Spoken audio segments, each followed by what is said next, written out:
I think that high performers are seriously misunderstood people. I think that people think that high performers are these perfect, infallible employees. And the truth of the matter is, high performers often have some of the most critical growth areas that go unaddressed for years because they are good enough.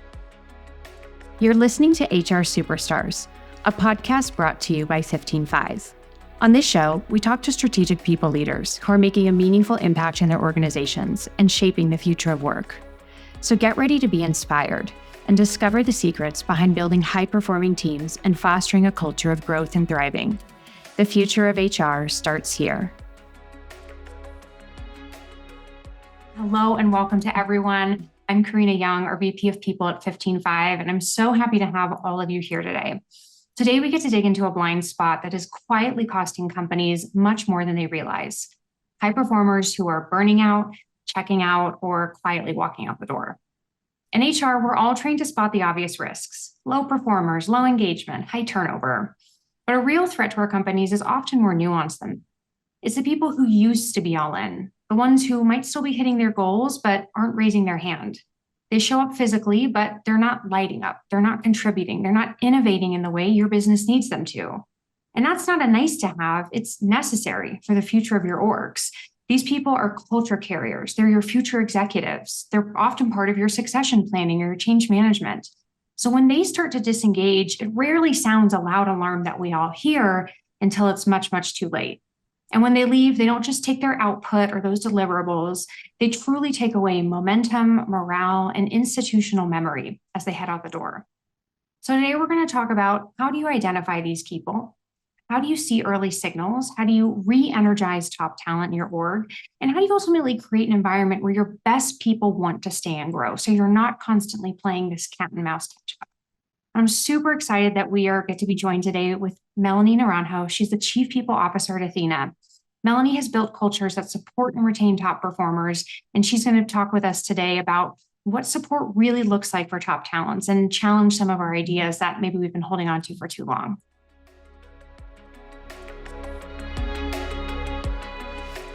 I'd love to just get to know you a little bit more. Tell people, give us your elevator pitch of who you are, your journey in HR, and why this topic is important to you. Sure. Hi, all. Very excited to be here with you all today talking about what I agree is a very, very important topic and one that I think about quite a bit.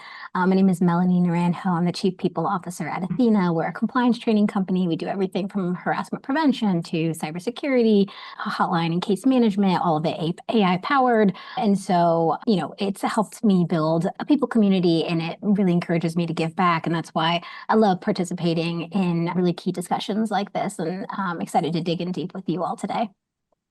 Awesome. Love that, Melanie. So glad to have you here. Yeah, we're big fans of Ethena and what y'all do over there. So let's start kind of at the beginning of this, which is just defining the problem, right? Who are high performers but low engaged people, right? When you think about these high performers, what are the patterns that you notice or that really stood out to you over your career?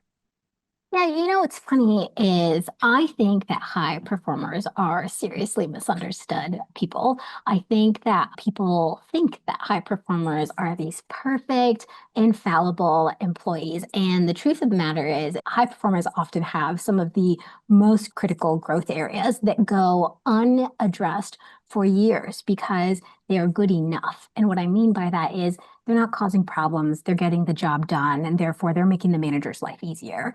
But while that's going on, they are not learning things like how to prioritize, how to say no, how to surface critical issues, because they've been trained to be rewarded for not speaking up when there's a problem, not causing problems, just finding a way and figuring it out, whether it's efficient or not. And so I actually think that high performers are just really, really hard workers who get things done, not necessarily in the most efficient ways, not necessarily in the most strategic ways.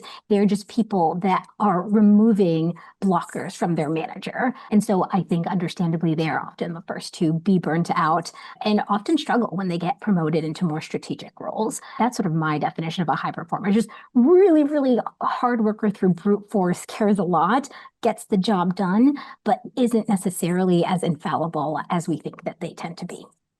Yeah, well, that's so interesting because most of the people here all said the first thing that came to their mind when they heard high performers leaving was burnout.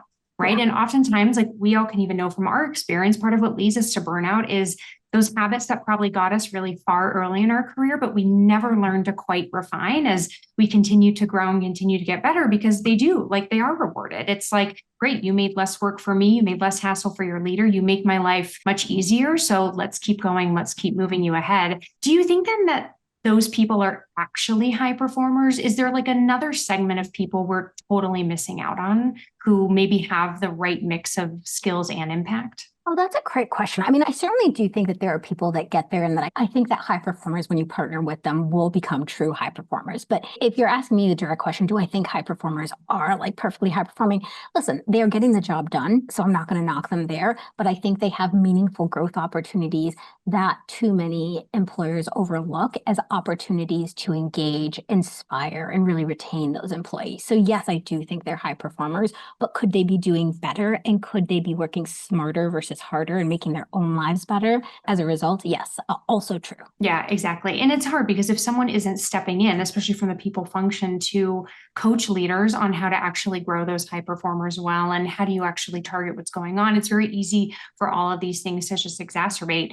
And I'm curious too how you think about the assumptions of high performance and high engagement. How do you see those things correlating and connecting to one another? This is a really interesting one because you and I talked about this early on, where I actually think that this is a common misconception that we sort of like force onto people. I'm going to start out and say the very blunt version of this, which is I don't necessarily think that you have to be obsessed with your job and love your work to be a high performer. And to be more explicit, I don't necessarily think that engagement in the way that people often define it is necessary and critical or essential for someone to be a high performer. As an example, we partner with many engineers who, listen, they're not passionate about coding. That's not what they dream about. They're passionate about rock climbing. They're passionate about their dogs. They're passionate about volunteer work, but this is their 9 to 5. And as long as from 9 to 5, they are giving me what we need for their work to be, meeting the standards of their performance, that should be fine. I actually find that companies who bend over backwards to try to make people really excited, to try to make people who want to go to the happy hours and be best friends with everyone across the team, I actually think that often tends to backfire. There are people who want to come into work and then leave at the end of the day, and they're not looking to make best friends at work. They're not looking to, schmooze everyone up at, the happy hour or the company holiday party or whatever the case may be. And so I actually do think it's very important to distinguish between the two and think about what motivates people to get their job done. For some people, it may be community building. For some people, it may be engagement in the traditional ways that we've defined it. And for some people, it might be how efficiently can I get my job done? How does this job empower me to then do the things that I actually care about outside of work? How can I do a job that doesn't drain me of energy and morale so much, that doesn't deplete me so much of energy that I have no happiness left to give to the rest of my life? And so I really do think it's a case by case basis of understanding what motivates each person at your company. Yeah, I think that's such an important and really often misunderstood point, right? Engagement, just like performance or retention, isn't just a blanket thing to solve. It's not the same for everybody. And I don't think any of us want the same thing just replicated across hundreds or thousands of people in our company, right? We want people to be engaged in the way that matters to them, right? That's why we want our managers to spend the time understanding, like, Melanie, what's your specific motivation? What drives you? Why are you here? What really pushes you? What keeps you engaged? Because if you're engaged in the way that matters to you, which might look different from what it means to me, then you're going to be delivering that great work. And that's okay if it's like, hey, my motivation is to get out of work so I can work on my side hustle, so I can write that book I've been spending the last 5 years doing, or play this sport, or spend time with my family or friends. I think in many ways, we've really limited our view in the last few decades when it comes to the workforce of passion is work, life is work, and not really expanding that engagement actually is so much beyond that. And we do have a role to play as a workplace and work in it. But we don't have to be everything. We don't have to be number one to get great work from people. think that's exactly right. And I think that change became more prevalent than ever and has continued to increase since the pandemic. I think this sounds dramatic to say, but I think COVID really forced people to sort of face the ephemerality of life and to think about, what are my actual life priorities and what do I want to be doing with it? How do I want to be spending my time? And many people realized it's not work. And the good news, by the way, for anyone who's hearing this and is feeling overwhelmed or thinking, well, then what is my job as a people leader? I actually think that there are ways to leverage this to our advantage and to build policies around this. I'll give like one very high level example just at a company level. And then I'm sure, Karina, that you will guide us in a direction that's more specific to managers. But from the people perspective, I think at the company level, you want to build policies that can be sort of choose your own adventure and that can be customizable by employee needs. One very specific example that we do at Ethena is we have what's called the $100 perk, because early on we started with the very traditional pizza parties, happy hours, so on and so forth. And we got the very common, exactly. And we got the very common and understandable, wow, that's not inclusive to me because, I don't eat dairy, or like, wow, I don't like those hours because, I have child pickup, or quite frankly, I don't want to go to this party and now I feel pressured to, and now I'm having less fun than if you just had not had the party in the first place. And so what we ended up doing was just saying, you know what, we are going to build agency here and autonomy. Every employee now is allowed to expense up to $100 per person per month towards engaging with work and bonding with each other as they see fit and if they want. If they don't want to, they don't have to. But if you and another person at the company decide, you know what I would really like to do?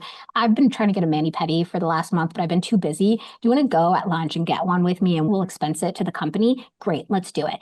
The beauty of that is we've just built camaraderie. They planned everything. I didn't have to do anything. And of course, inevitably, right, they end up talking about work, or it builds that relationship so that now the next time, something rough happens, they have an assumption of good intent. So anyway, I say all that to say that I don't think that it should be demoralizing to come to terms with the fact that not everybody wants to engage with work in the ways that we're traditionally used to. I think we should use this as an opportunity to really explore more creatively what are new and innovative ways of keeping people motivated and driven to do the work that we need them to every day. I think that's a super important point, Melanie. We get in that habit, right, of like just doing the things we've done before, the things we've done in other companies, the things that we see often online over repeated again and again, instead of saying like, well, what if we tried something new? Like, what would that benefit be to those people who we really care about retaining, and those things that we want to build that are hard to do, especially we know for people who might be here, like we are at 15/5, a fully remote company. Like, I don't have the benefit of like running to someone in the hallway. I've got to find different ways to connect with people that actually matter. And those people who are your high performers, giving them, to your point, the autonomy and the agency to say, this is how I want to actually spend my time. Like, if you actually consider me high performing, high impact, reward me with a little bit of that autonomy and agency. I think that's actually in many ways more valuable to them as a group than like, please arrive on Friday at 3 p.m. for this happy hour that like you're going to spend the whole time texting on your phone or doing something different. So I totally get it. And I'm curious for you, Melanie, in your experience, what have been like the earliest flags that you've seen in this group that they're starting to step away? They're starting to disengage or maybe be a little bit demotivated. What does it actually look like? So I'm going to answer that in a roundabout way because I think it's a hard one to answer at face value.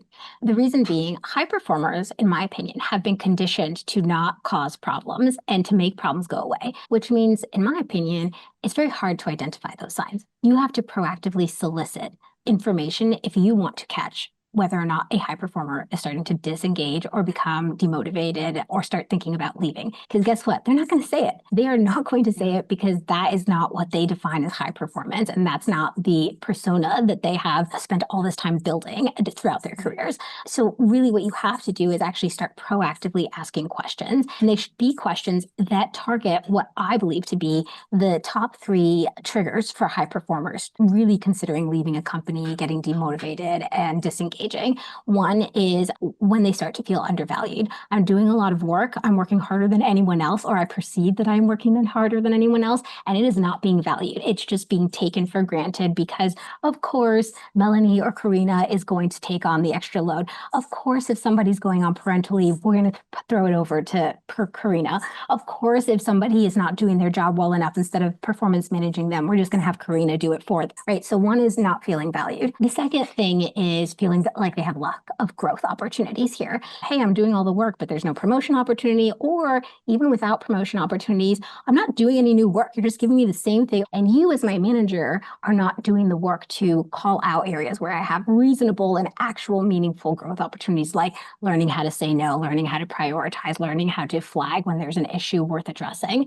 And the last one is just burnout, right? Burnout, which we all know what this looks like, but it really is just doing too much, never taking a break. And eventually you look up and you realize I'm miserable. I'm just miserable, so I'm going to start from scratch. And so really what you want to be doing as a manager, and to everybody who's experiencing this as an HR person, I just want to put out to you, you're an employee too. You should also surface if you are having these issues. We oftentimes forget that the HR team also needs to be taken care of and be thinking about their own burnout and performance and all of that. Really, managers should be asking questions like, hey, how often on an average week is your stress level at a 5 on a scale of 1 to 5?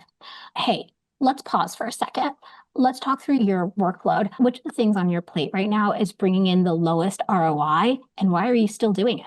Why are you still doing it if it's not bringing ROI? Or what is the biggest time suck on your plate right now? What would it look like to do that just 10% more efficiently? What would have to happen for this to take up just 10% less of your time? And what could you then do with that extra 10% that you freed up, right? All these things that will start to get people think, one, realizing that you care, because even though they haven't surfaced an issue, you are proactively checking in on them. I care about you. I want to make sure you're not burning out. I want to make sure you're getting as much as we are getting out of you as an employee. The thing I always tell people is I want to make sure that every day that you spend at this company is a day that you get something new that you can add to your resume. The minute that you stop getting new things that you can add to your resume, we have done you a disservice and you are no longer benefiting from us.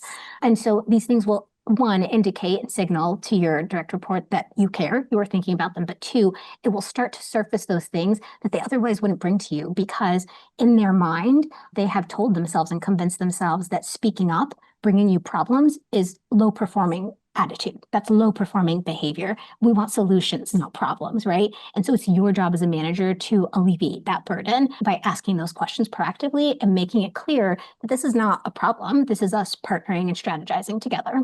Yeah, Melanie, there's like 10,000 gems in what you just said. I don't even know where to begin, but I want to start with something you just said at the very end about, this like, we want solutions, not problems. And it makes me think about all the ways in which we write and design policies or agreements, or hey, this is how we work and how we operate, that actually might be in great disservice to our highest performers, right? That sometimes use these, very startup-y jargon and language of moving faster and being super agile and like just be a solver, take initiative, when we actually need people to slow down and have these conversations. Like, it's actually totally okay to raise a real problem, that you're having a blocker that you're facing. You're actually not supposed to figure everything out alone in your job. I mean, if you could do that, we wouldn't need managers. There's some companies that don't have that build totally different structures. But like, we all have to go through challenges and failures and obstacles to get better and grow. And so I think it's important even for us as leaders to think about, are we accidentally actually putting some of these barriers in the way of people and making it harder for them to speak up and say, hey, like, I actually need something from the organization? A great flag, and definitely worth reminding people that this is something to talk about. And I personally like to redefine coming to the table with solutions as, it shouldn't be that you can't have a conversation with me until you've already solved everything. It should be, I want to see that you have made several attempts.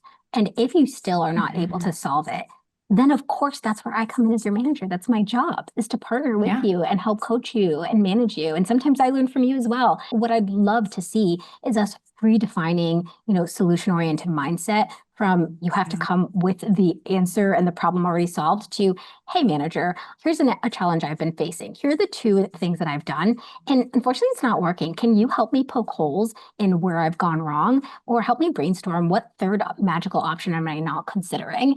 And from there, you can start to partner together. To me, that is totally solution-oriented mindset. I don't see a problem dweller there. I see a problem solver.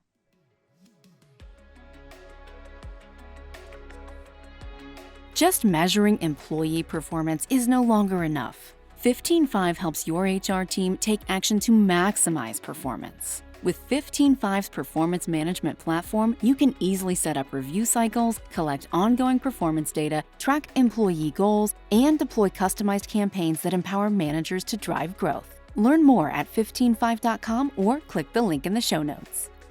I had a report in a past company of mine who we had gone through a number of like just really high stress projects together. It was like back to back of like months of just really intense work. And there was no break between any of it. And we were getting to like this final stage of the project. And I remember this person came to me and was just like, I don't even know, like, I can't even start.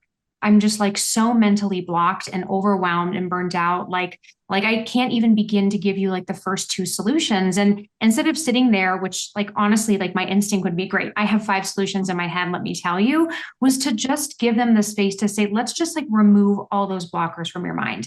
Tell me what's causing you stress. The exact same things you were saying earlier. What's making you inefficient? What do you think we could do that would make you 10%, give you 10% extra time in the day? What's your biggest energy suck? Where do you miss spending time?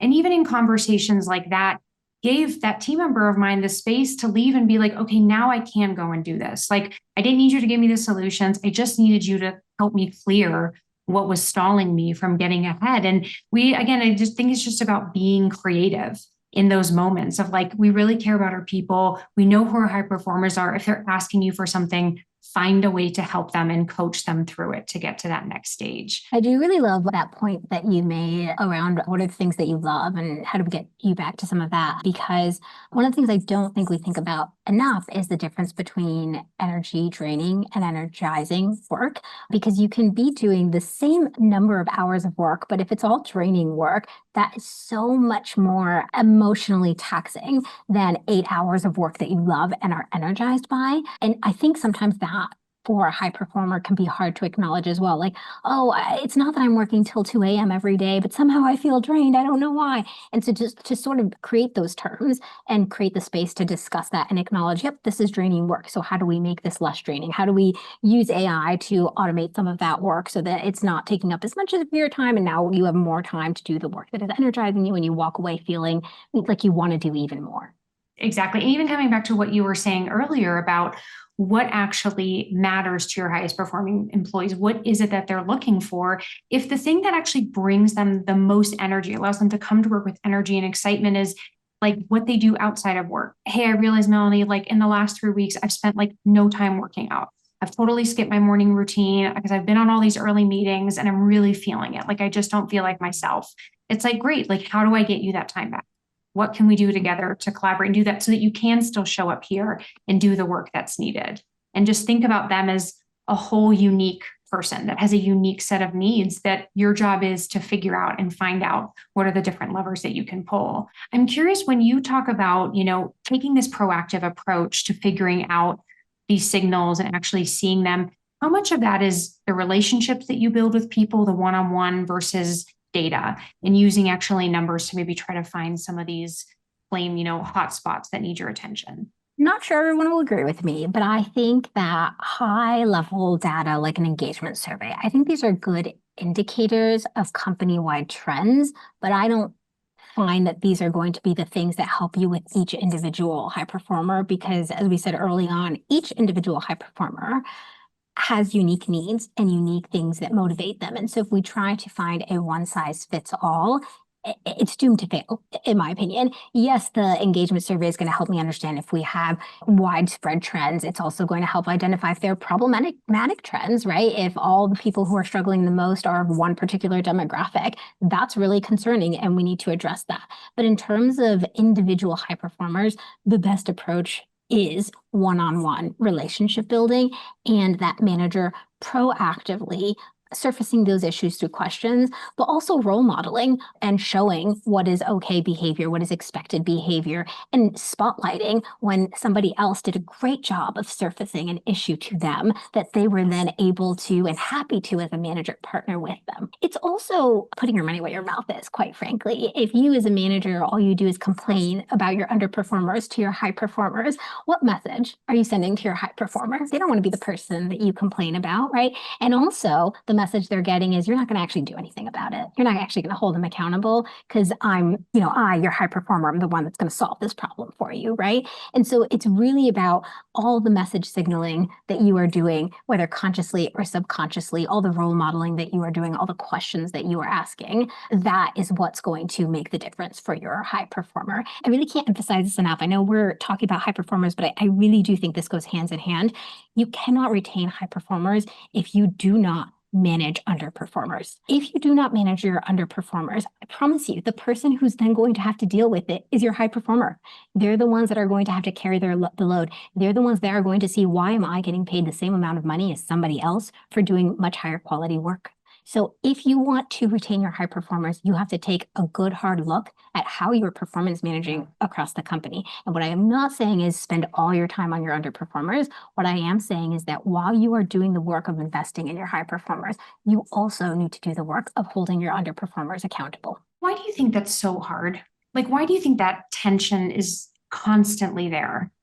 Like, we want to spend our time on our high performers, but it feels like in many organizations, like we do have this group of low performers, underperformers that just never quite gets fully solved. I think the most blunt version of this is people don't like being the bad guy, or to be gender neutral, the bad person. People don't want to be that person. And so it's just easier to ignore it. I don't want to face this confrontation. So they allow this underperformance to go on unaddressed. And hey, the high performer is going to take care of it anyway, so why bother?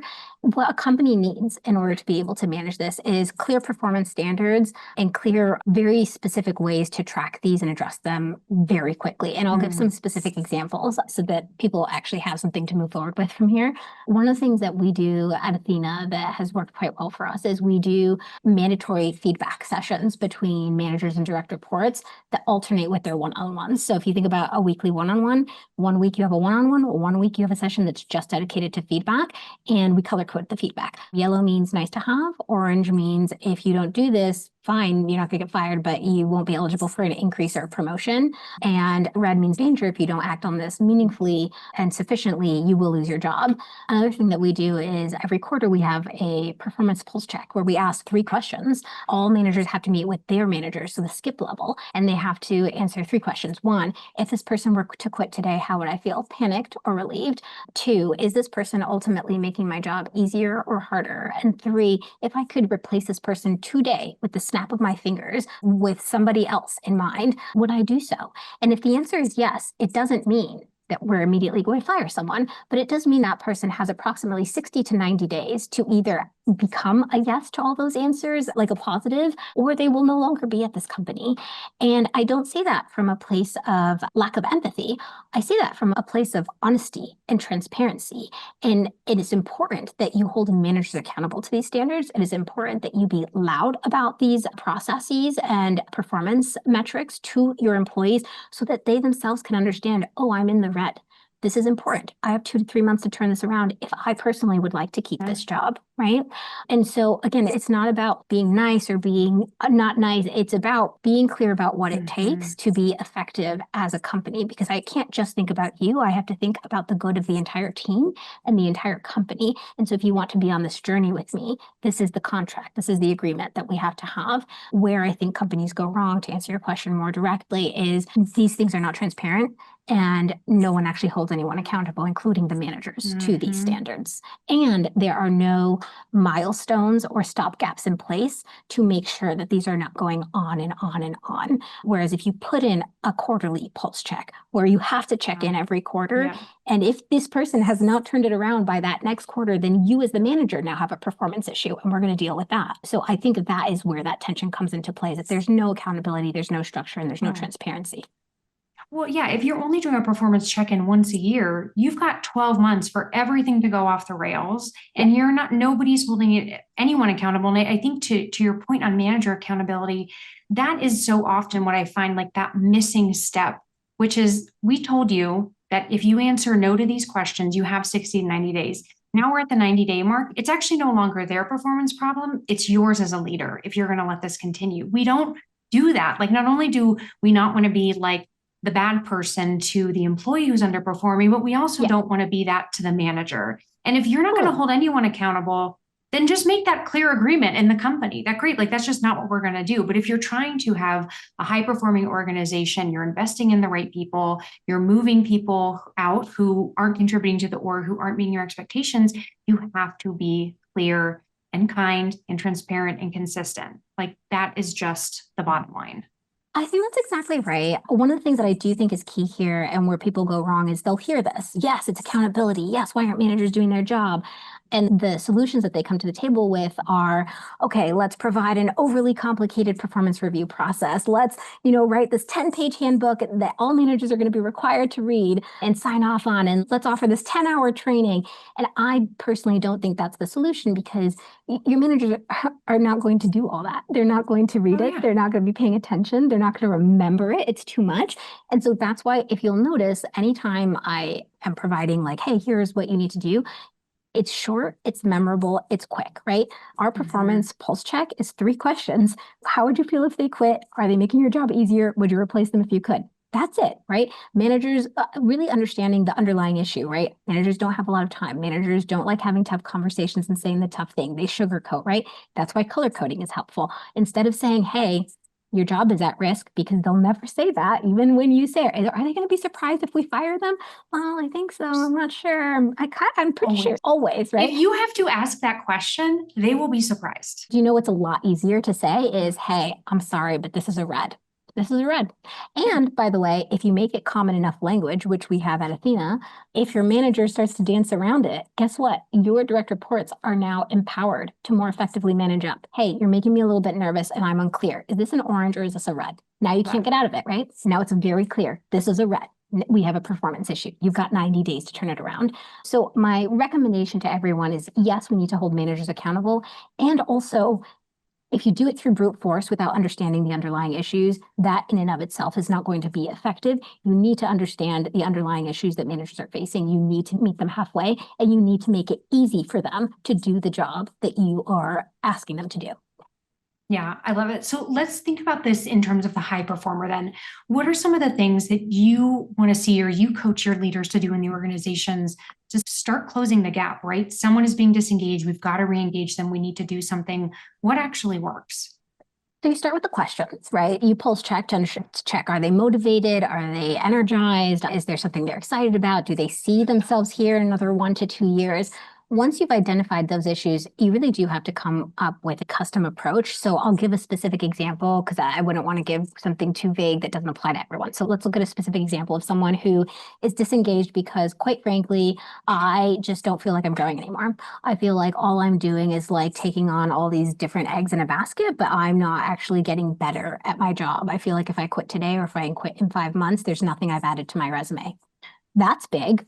I want to make sure you're growing. Where do you want to grow? In your ideal world, what's the next title you want to have? If you were to quit today and start interviewing, what title do you want? And then, okay, cool. What skills would you need to get that title? Great. I'm going to spend the next 6 months partnering with you on getting you the skills that it would take for you to get that job, so that whether you stay with us or you leave for another company, you are now equipped to get that title.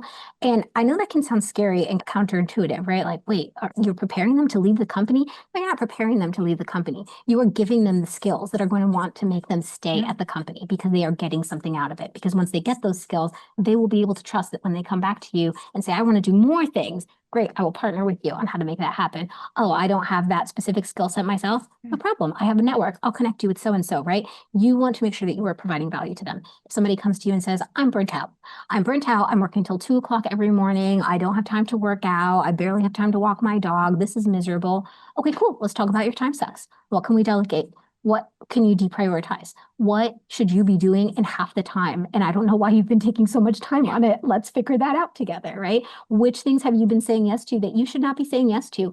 Which problems that other people have been having that you've been working around instead of surfacing them as meaningful performance issues that I, as your manager, need to be made aware of so that we can address them, so that you don't have to keep fixing other people's mistakes, right? So it's really all about asking the question, identifying the underlying issue, and then partnering with them on the solution. I think that's so great and such practical advice. And when I think about that question that you said of like, okay, well, like these are the skills and whether you stay here or not, we're going to build them together. What you're really doing there is actually creating a much deeper trust and transparency with your direct reports, right? Which is something they're going to think about if they do hit that 6-month mark and they're like, man, I see this VP role in another company, maybe that's what I want. They might stop and wonder, yeah, but what if like I don't have another boss like Melanie? What if I don't have someone who's invested in my future? Maybe I should just like stick around and see where this goes. If you can, I think, even put those questions in their mind of like, hey, you're getting a value here that's beyond the job description, just the compensation, which again, that might totally be the number one motivating factor to someone. We don't know, it's individual and that's okay. But if I can just start to kind of sprinkle in there, like you're getting more here than just what you're going to put on your LinkedIn profile in the future. You're actually getting true development, true one-on-one, targeted, personalized growth through me. That is really, really hard to find and to replicate. Exactly right. And also, I will just say the tough thing. What is the alternative? The alternative is, oh, I don't want them to leave, so I'm never going to equip them with those skills. Guess what? They're going to quit anyway. In fact, they're probably going to quit sooner. If they want to leave because they want this title and you can't give it to them, they're going to leave regardless of what you do. And so making their life miserable while they're here and not helping them is not going to help you at all. At least partnering with them, to your point, develops that relationship, makes it much more likely that they'll want to stay, that they won't be able to get another manager like you, because managers really do make such an impactful, a meaningful difference in an employee's day-to-day experience. So lean in, because the alternative, I promise you, is not better. Yeah, exactly. Ignoring the problem is not going to make it go away. What do you do when you have a high performer who's also a bit of a jerk?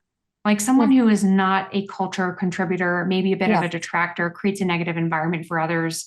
How do you balance that out? And are they actually high performers? Yeah, so there's two avenues. I'll answer your direct question, which is no. Very bluntly and directly, a high performer who is miserable to work with and makes everyone else do bad at their job is not a high performer. And if you don't believe me on that, I will say just strategically, what do you do when you've built an entire company culture around one person and they quit? Now you're screwed, right? Because you've demoralized the rest of the team. You've put all your eggs in one basket. It is strategically inefficient to tolerate bad behavior from a quote unquote high performer. It does not make sense from a business perspective. I say that because I think that is key for anyone who's talking to their CEO or leadership team who's trying to advocate, and you come and say, well, but they made so-and-so cry. Your leadership team doesn't care that they made so-and-so cry. The leadership team cares on the impact to business. And the impact to business is, hey, think about how many other people quit that we lost their value and we lost this much time having to replace them. And when they quit, now we're screwed. Right? Those are the things that your leadership team cares about. And so I encourage you. I agree with you. It is terrible that they made so-and-so cry. And also that's not the winning argument. But with that said, there's two avenues here. For a high performer who's, let's just call them what they are, a jerk to work with. First, assume good intent. I really do believe that's critical, because sometimes they actually just do not understand the impact of their behavior, and to call it out and explain why this is bad can make all the difference. They might genuinely say, oh my gosh, I didn't realize. Thank you for calling that out. A true high performer values feedback, and they want to learn, they want to grow, and they will appreciate the feedback, and they will adjust their behavior. I've worked with several people like this, and they really do try, and they really do turn it around. So assume good intent. Now, if you assume good intent and you give the feedback and still it doesn't change, then at the end of the day, that to me is a performance issue, and you have to treat it as such. Hey, you do a phenomenal job of closing deals. Can't fault you there. Really amazing. And also, you have cost us so much money in lawsuits, in other people quitting, in other people not surfacing issues because they were trying so hard to work around you because you did not listen to X, Y, and Z. This is not going to be tolerated anymore. I would love to keep partnering with you, but unfortunately, we can't if you can't meet us halfway. Here are the changes I need to see. And if they don't change, unfortunately, you will have to part ways at some point. Yeah, exactly. And that's that, again, what you said earlier. It's just coming back with transparency, clarity, and accountability. Like, bottom line is, we don't tolerate it. And I know sometimes it's easier said than done. Sometimes we're in organizations that say, well, why don't we tolerate it? Actually, this person's so worth it. But to come back to, again, what you said, like, what is your winning argument? Your winning argument is they made someone cry, even though that might be very real and very harmful to that person. It is this bigger business impact.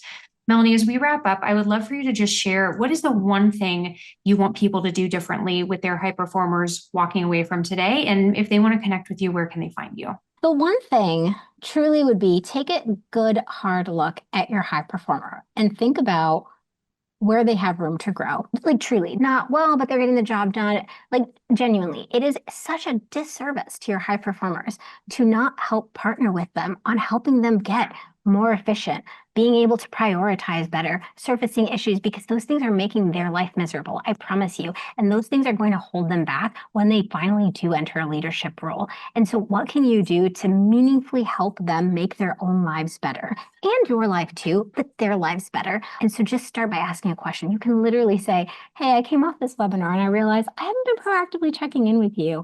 1 to 5, how motivated are you every day? How often are you hitting a 5 on the stress scale? Let's talk about that. Why is that happening so frequently? How do we bring that frequency down? What would it take to make you less stressed on a day-to-day basis? How can I be a better manager to you? Just lead with curiosity and ask these questions, and ask them, please, like, by God, ask them in a way that does not give them an out. If you say, are you happy? Are you stressed? Are you doing okay? I promise you they are going to say everything's fine, right? Or it's stressful, but I got this. Do not ask them a yes/no question. Ask them a scale-based question on a scale of 1 to 5, or ask them a question that requires an answer. What is the most time-consuming thing on your plate? Now let's talk about how we get that off your plate or reduce the time that it is taking. Just be very thoughtful in the way that you ask these questions so that you actually get a response, a meaningful response that you can partner with them on. My go-to question is always like a 10%. What would you do that would make you 10% happier in your job? What could I do 10% better as your leader? It's that little tiny window that opens the door. And I think we will all be surprised at what we find behind it. Melanie, thank you so much again for your insight and your expertise. This has been an incredible conversation. Thank you everyone for taking the time to join here today. If you want to learn more about how we approach this at 15.5, come find me and some of my 15.5 friends at SHRM at the end of the month. We'll be there. Connect with me on LinkedIn. Melanie's out there on LinkedIn, always sharing tons of great advice. Thanks all. Have a great day. Thanks all. Struggling with churn of your top performing employees? Reducing employee turnover can't happen overnight, but properly designed employee experiences can predict and prevent turnover and ensure your top performers stay at your organization and contribute to its ability to thrive. If you want to learn more, check out 15.5's ebook, The HR Leader's Guide to Reducing Regrettable Turnover. You'll learn the different types of turnover, how to define regrettable turnover and what drives it, and how to keep your top performers around longer. The link is in the show notes.